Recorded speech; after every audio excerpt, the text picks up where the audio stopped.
الله أكبر الله أكبر لا إله إلا الله.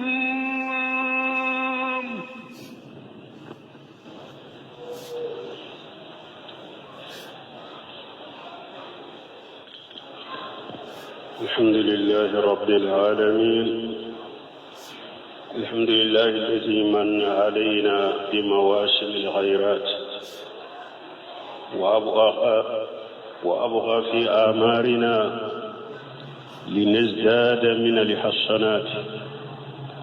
وأشهد أن لا إله إلا الله وحده لا شريك له، وأشهد أن محمدا عبده ورسوله صلى الله عليه وعلى آله وأصحابه وسلم تسليما كثيرا.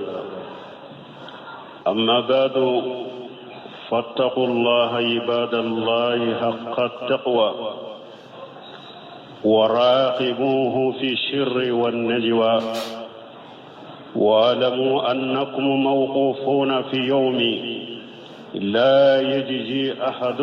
عن أحد شيئا. قال تعالى: يا أيها الناس اتقوا ربكم واخشوا يوما لا يجزي والد عن ولده ولا مولود هو جاز عن والده شيئا، إن وعد الله حق، فلا تغرنكم الحياة الدنيا ولا يغرنكم بالله الغرور. أنبياء الله تنو دمتم بالله مبغى الله أنبياء تنو مسمي نايف ننشريك أنك كترتي كلو دودام كلو منو نهيرا بجيدو كنو كانتو شيلا فنا puro anka bara nyumau anku jidi ambe seria masite minne bato ci ala makka kani ala kelempe wute jenyogonte alala ambe seria muhammad alaka jondo alaka cide ndo kisini nema baka ana ka sego na ka dunke woni mugo tuguru ko ni nyuma fo kata dolla ba ala ku kisi min kata kosobe no temina ka boye aye sirala nye ala ka jong akado ala ka korochidi bauka gundo ani bangela ani kuma dogo kuma wula akado fana ko abejo ala nye koro donna don min ni mɔgɔ si tɛ se ka foyi nafa mɔgɔ ma o dɔn. ala ko kuranna kɔnɔ a ko hadamadenw a ye sira ala ɲɛ, a ka sira dɔ ɲɛ don min ni den tɛ se ka foyi kɛ a bangebaga ye, bangebaga fana tɛ se ka foyi ɲɛ a den ma. diɲɛ ɲɛnamaya a k'a dɔn ala ka lahidu ko diɲɛ bɛ wuli kiyama bɛ jɔ tiɲɛ de dɔn. diya ɲɛnamaya kana marasa setane kana nege ka marasa. balimaw silamaw, an k'a dɔn an bɛ kalo min na o ye Saabani kalo ye, mun b'a fɔ min na ko sunkalo makɔnɔ kalo. sunkalo makɔnɔ kalo nin kalo fasamanta dɔ b'a ye an'u bɛ bidiyaw dɔ kɛ a kɔnɔ, an bɛ ɲɔgɔn hakili jigin o la teliya la. ko wɔɔrɔ la ko fɔlɔ ye mun ye? nin kalo su fasamanciya b'a ye, nin kalo su a ka ɲi ni ko saba ye. an usamata bun zaid radiyallahu anhu قال قلت يا رسول الله لم أراك تصوم في الشهر من الشهور ما تصوم من شعبان. قال جاك الشهر يغفل الناس عنه بين رجب ورمضان وهو الشهر ترفع فيه الآمال إلى رب العالمين فأحب أن يرفع أملي وأنا صائم. رواه الترمذي. أسامة بن زيد قال يتشيدني ko ciden ma ne mi ye ni be su kalo la ka caya ka sabani kalo ciden ko a ko sabani kalo ye kalo de mo be nyina ko parce que abe arajaba kalo ani sungalo kalo ni nyonche arajaba kalo yo la hurma kalo de sungalo kalo fana pasamanta donen do donc sabani be nunu fula de kalo ba fula de ni nyonche mo be nyina ko odiato ne basu afula na ciden ko sabani kalo sungalo makono kalo min fule ninye ako kalo do bara nyuma umbe yele kata alama kalo yin kono ne ba fe ninka bara ube yele kata alama ka soro sunendo turuminya hadisa yimbo donc ni nyaayira na ko nin kalo su akanunendo ni ko sabaye ko folo ciden ko kalo de do mo be nyina ko fulana ciden ko kalo de do bara nyuma umbe yele kata alama akono ko sabana ciden yereye nin kalo chamansu عن عائشة رضي الله عنها قالت كان رسول الله صلى الله عليه وسلم يصوم شعبان كله ويصوم شعبان إلا قليلا رواه مسلم أما عائشة ko ciden tumbe sabani besu asagira kafo ko ciden tumbe sabani besu ni donite donc ko aka kuma fulana ya irani ako ciden tumbe sabani besu akoro de atumba chaman desu umusalama tafanaka hadisa be ako ma raitu nabiy sallallahu alaihi wasallam yasumu saharain mutatabi'ain illa shaban wa ramadan umusalama takwale madali kacidenye na yukalo fula sukutu nyonya abada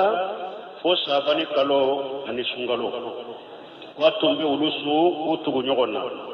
mi hadisa domba ko ya ira sarahula nimbe ya ira tumba taman desu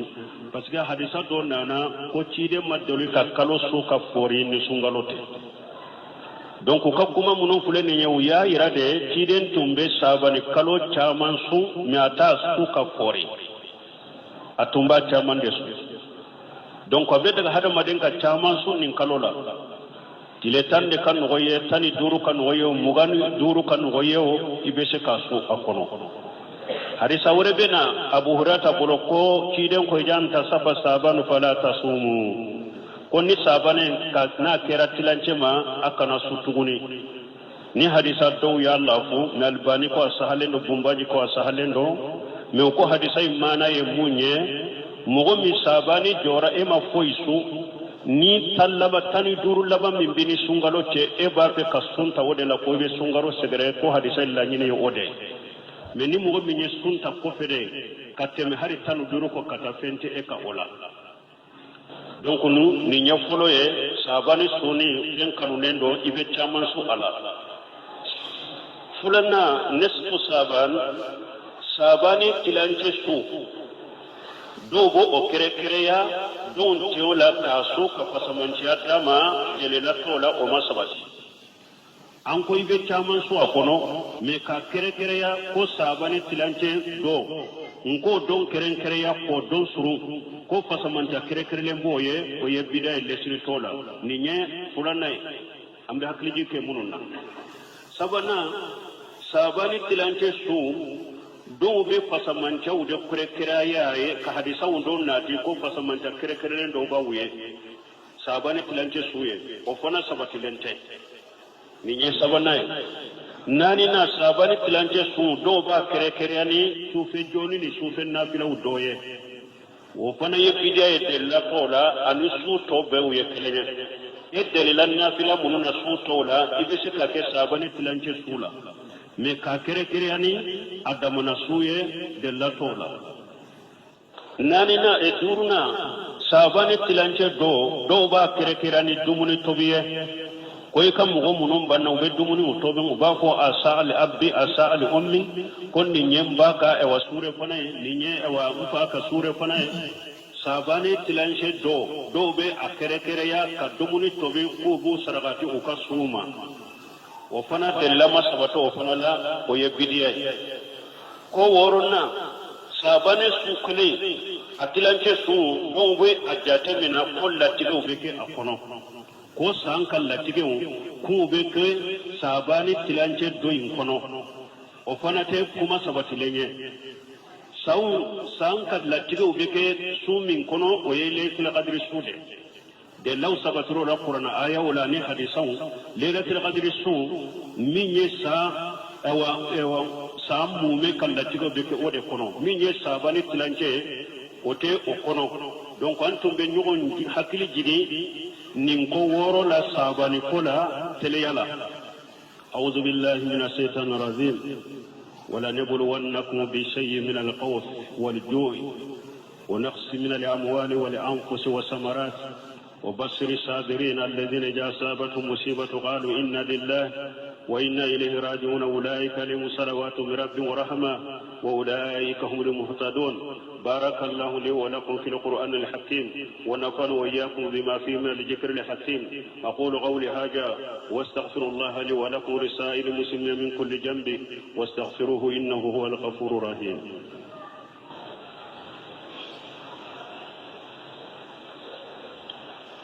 الحمد لله رب العالمين والصلاة والسلام على نبينا محمد وعلى آله وأصحابه وسلم تسليما كثيرا أما بعد قال تعالى ولا نبلونكم بشيء من الخوف والجوع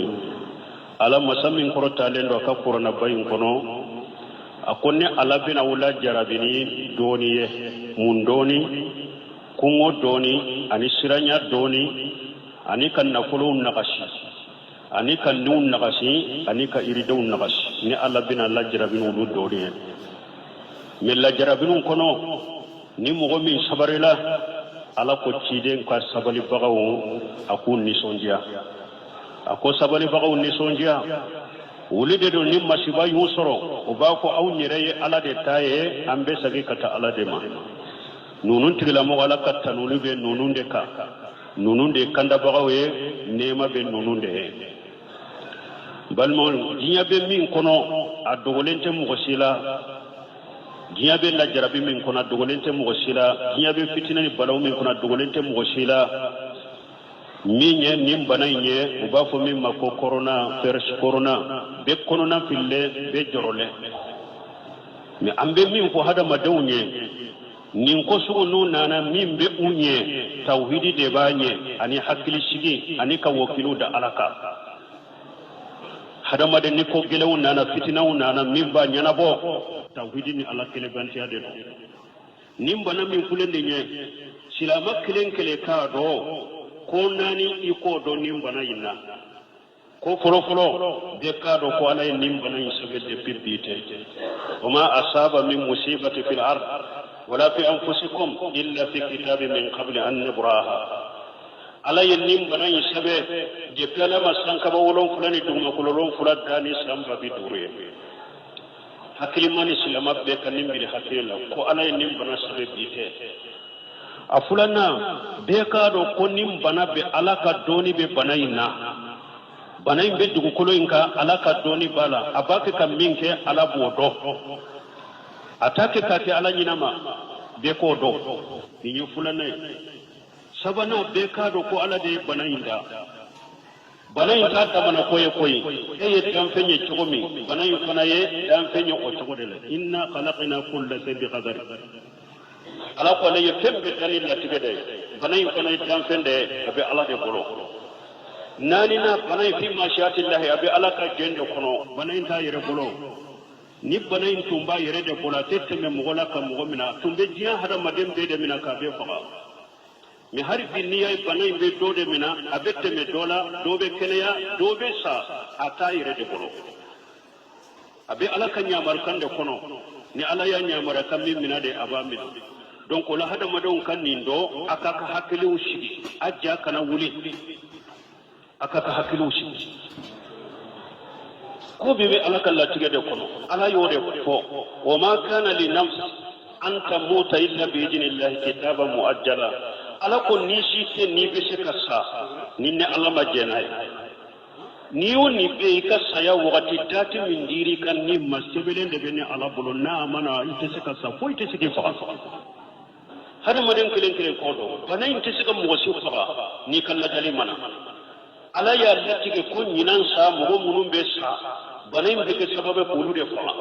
ala ma latige ko mo be sa nyinan nim banayin ci fa abi mina kibla mo be ti mina yere بكنندو وما كان لنفس أن تموت إلا بإذن الله كتابا مؤجلا نيسي تسكسا فو على كجناي نيوني بيسا يا وغتا لا تبلندو على بلو ناما سيكوي تسكفا مغو كادو فنا كمبولي سياني كسرا سياني كبولي سياني وتسكي كسكوي أينما تكونوا يدرككم الموت ولو كنتم في بروج مسيدا ala ko abe yoro saya be ku awla hari nawdo na so bilende ude kono ni donna etasi kemede kono fo kemena kadatu bi dala ye ni ala ya lati ko ibe sanni mbane na bi soroy mo kiren kire kalindo kasira saya ye tugo ya dola kapula ye tugo ya dola e yere tese ki yere kisu koy nko nyogo na kera suratul baqara tawuna tafsir kala ko tawuna nana dugu dola ألم تر إلى الذين خرجوا من ديارهم وهم ألوف حجر الموت بجاتهم جدو وبورا دغو يكونوا كو تاونا بي كو بنا بي كودو بي تايرو لا بنا تايرو مي كوتو سيرلا وقال اللهم الله موتوا ألا كوما أي سابي سارا وكفلا يفونو كايرو لا موتس كبولي سياني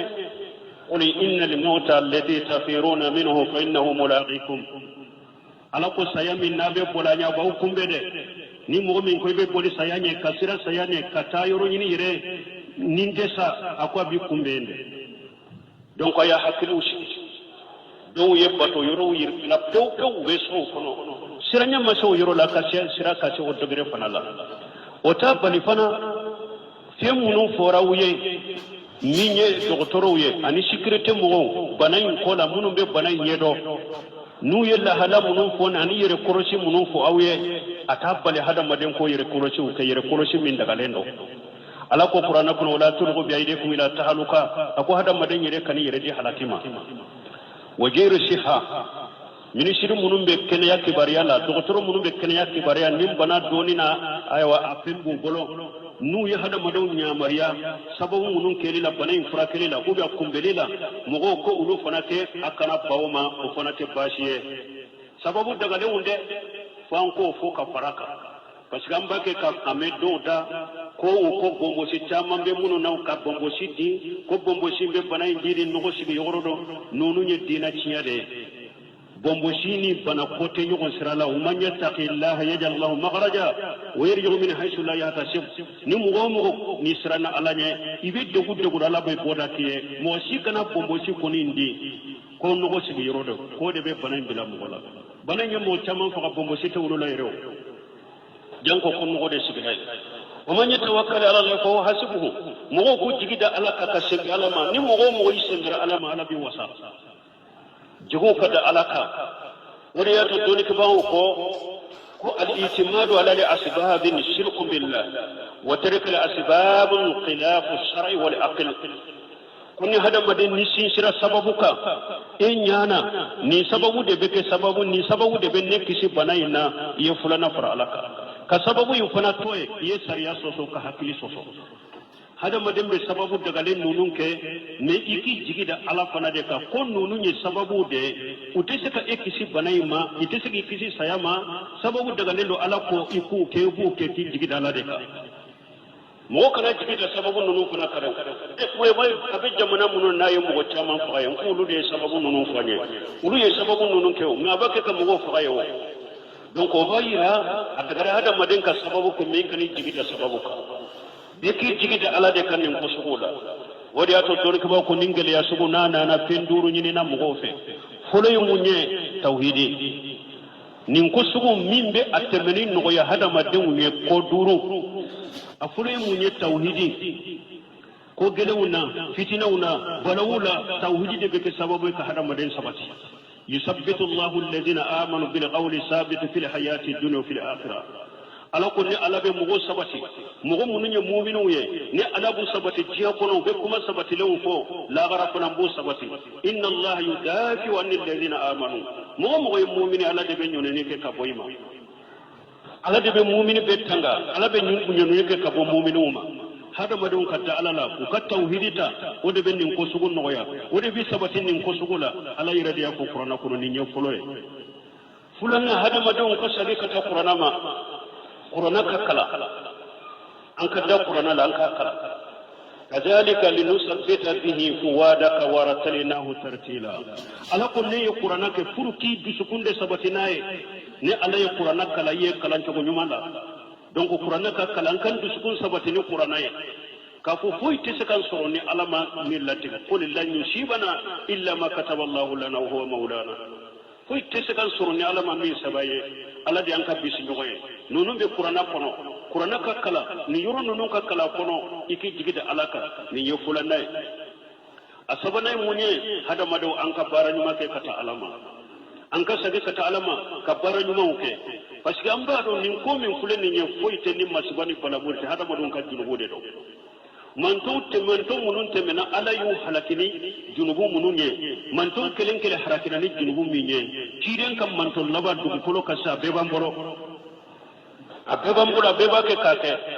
ala soso bilala kɛnɛ kan wa ma asabakum min musibati fa bima kasabat aydikum wa ya'fu an kathiri an k'a dɔn nin ye junubu de ye nin bana min filɛ n'a bɛ danfɛnw kan a bɛ diɲɛ kɔnɔ junubu de don wa ma ya'lamu junuda rabbika illa huwa mɔgɔ si tɛ ala ka kɛlɛbolo dɔn ni ala yɛrɛ tɛ o nin bana in filɛ a tɛ ye ni ɲɛ yɛrɛ ye fo ni appareil de taara banakisɛ in ni appareil de ma ta ni analyse de ma kɛ a tɛ ye nka a ye diɲɛ bɛɛ kɔnɔna fili ni ala y'a ka kɛlɛbolo fanga ma dɔw dilan na don o bɛ kɛ cogo di sa nin ye ala ka kɛlɛbolo nɔgɔma dɔw de a tɛ ye yɛrɛ ni appareil de ma ta ɲa tɛ se k'a ye diɲɛ bɛɛ kɔnɔna fili la ko bɛ sansira nin y'a yira ko hadamaden mɔgɔ ka kɛlɛ ɲɔgɔn tɛ ala ye mɔgɔ ka kɛlɛ fɛn tɛ ala ka diinɛ ye diɲɛ dunkew ka ala ka diinɛ bila diɲɛ dunkew ka silamɛya bila diɲɛ dunkew ka ciden ka sunna bila ka marase diɲɛ kɔnɔ olu tɛ se donc an ka baara ɲumanw kɛ ولو أنهم فعلوا ما يوعدون به لكان خيرا لهم وصد تثبيتا ala ko hadamadenw ni ne ala tun y'aw ɲamarani min ye k'aw wajulu min ye n'aw tun y'o kɛ o de y'aw ma hɛrɛ ye o de b'aw sabati fana sabati gɛlɛ a ka kow la n'a ka diinɛ la donc hadamaden an ka ala bato farala sallu ka kɔlɔsi nafila sallu i k'u caya i ka nafila sallu duwawu ka kɛ donc an ka ala bato an ka ɲɛsin ala ma ka ala bato ka sagi ka taa ala ma nin ye sabanan ye naaninan min bɛ an sabati nin ko in na kan hakili sigi nabi ɲuman qisasul anbiya nabi ɲuman minnu tɛmɛna lajarabi minnu y'u sɔrɔ an ka miiriw la ka taasi o la kadhalika naqussu alayka min anba'i rusul ma nusabbitu bihi fuadaka ala ko ciden ma a ko n bɛ nabi ɲumanw ka kibaruya kala i ka pour k'i dusukun sabati n'a ye lajarabiw tɛmɛna nabi ɲumanw kan lajarabiw tɛmɛna cidenw kan lajarabiw tɛmɛna mɔgɔ fɔlɔw kan an ka miiri n'o ye an ka taasi n'o ye o bɛ hakilisigi d'a ma o bɛ sabati d'a ma nin ko in na a duurunan ye mun ya duwawu ka caya kana aksaru du'a rasulullah sallallahu alaihi wasallam ya muqallibal qulubi sabbit qalbi ala dinika ciden ka duwawu fan caman tun ye de ni ko gɛlɛnw ɲana lajarabu nana a b'a fɔ tigala masa min bɛ dusukun yɛlɛma dusukun yɛlɛma ka sabati ka diina kan donc hadamadenw bɛ hataki nin duwawu la dɛ parce que diinɛ min ye nin bana in ye sisan a b'a fɛ ka hadamaden caman ka defo de hadamaden caman ka aqida la a b'a fɛ ka defo de hadamaden caman ka tawhid la a b'a fɛ ka defo de hadamaden caman ka bato la a b'a fɛ ka defo de hadamaden caman ka diina la donc a bɛ hataki ala a ka lajɛlen ala ka dusukun sabati k'aw sabati ala ka diina kan dɛ parce que ko sugu bɛɛ bɛ fɛ internetiw kan o ko si tun yɛrɛ kuranna kɔnɔ ciden ka si dɔn n'i y'a fɔ i y'a min i kɔrɔ a la donc ko o ye bana in furakɛ dɔnnikɛbagaw y'o talo ka bɔ yen dɔw b'a fɔ ne sɔgɔra walayi ne ka sogo tɛ wuli ne sɔgɔra yiri dɔ la ni mɔgɔ mɔgɔ y'o ta i bɛ furakɛ a bɛ nkalon dɔw ko n'o sɔgɔra nɔnɔ kɛnɛ ni mɔgɔ min kɔrɔ nɔnɔ kɛnɛ la ko o y'a fura in balimaw nkalon cayara dɛ galon findi bidiya dama ko bila sirtiw kan tiɲɛlikɛlaw bidiya mɔgɔw sufiw mushrikuw setani n'a ka jama nin ko sugu la olu fana bɛ profete hadamadenw ka hakiliw tiɲɛna fa donna hadamadenw na hadamadenw siranna an fana ka profite pour an ka jama caman fili ko sɔrɔ k'o fara n yɛrɛ kan o fana bɛ ko in na dɛ mɔgɔw k'u janto yɛrɛ la donc an bɛ ala deli bana in ala ka wuli ka bɔ an kan اللهم ارفع عنا البلاء اللهم ارفع عنا الوباء والبلاء اللهم ارفع عنا الوباء والبلاء والفتن ما جهر منها وما بطن ربنا آتنا في الدنيا حسنة وفي الآخرة حسنة وقنا عذاب النار ربنا لا تزغ قلوبنا بعد إذ هديتنا وهب لنا من لدنك رحمة إنك أنت الوهاب اللهم اجعل الإسلام والمسلمين وأجل الشرك والمشركين ودمر أعداءك أعداء الدين برحمتك يا أرحم الراحمين سبحان ربك رب العزة عما يصفون والسلام على المرسلين والحمد لله رب العالمين